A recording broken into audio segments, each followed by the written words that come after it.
She thought she had everything under control, until one day, everything slipped away. And in that quiet loss, she finally saw what truly mattered. Anne was 26 and lived in Port Harcourt. She worked in a small marketing firm, handling social media for local businesses.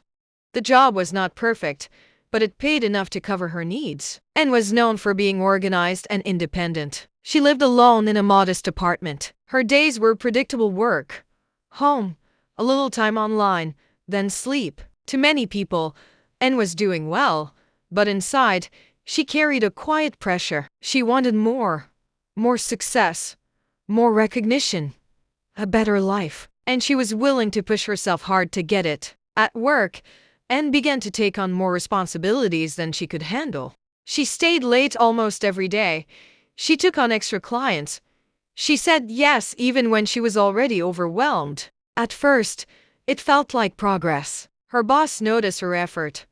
Clients praised her work. But slowly, the pressure started to show. She stopped calling her family regularly. She ignored messages from her friends. Even her health began to suffer. She barely rested. She skipped meals. She told herself, "I just need to keep going." At the same time, her expenses increased.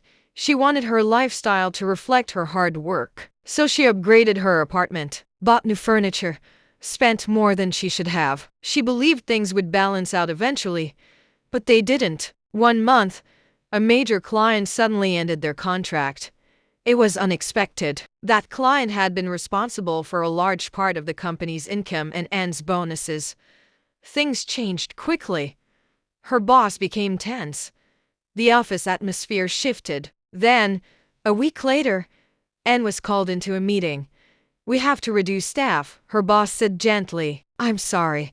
Anne felt her chest tighten. She had worked so hard, but in that moment, none of it seemed to matter. She lost her job. At first, she told herself it was temporary. "I will find something else soon," she said. But weeks passed. Nothing came. Her savings began to disappear. Her rent was due.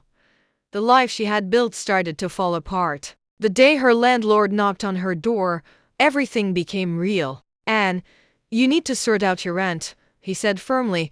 She nodded, but inside, she felt empty. That evening, her room was quiet. No work calls, no deadlines, no distractions, just silence. For the first time in a long while, Anne sat still. She looked around her apartment: the furniture, the decorations, the things she had worked so hard to afford. And she realized something.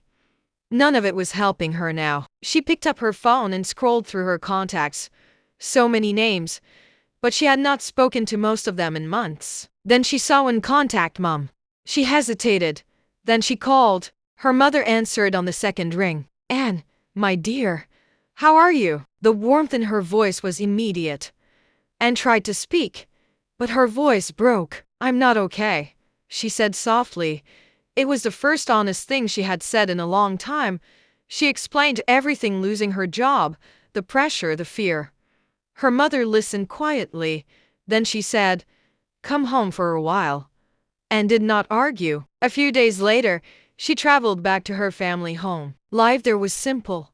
No pressure, no competition, just familiar faces and quiet support. She helped with small things around the house. She rested. She started thinking clearly again. Slowly, she began to rebuild. She applied for new jobs, this time more carefully. She reached out to old friends. She learned to manage her time and money better. Months later, she found another job. It did not pay as much as before, but this time, Anne approached life differently. She worked, but she also rested. She earned, but she also saved. She stayed connected to the people who cared about her, and she carried a quiet understanding she did not have before. The lesson of this story is simple. Sometimes, losing everything shows you what truly matters. When life strips away the things you thought were important, you begin to see clearly. Success is not just about money or status.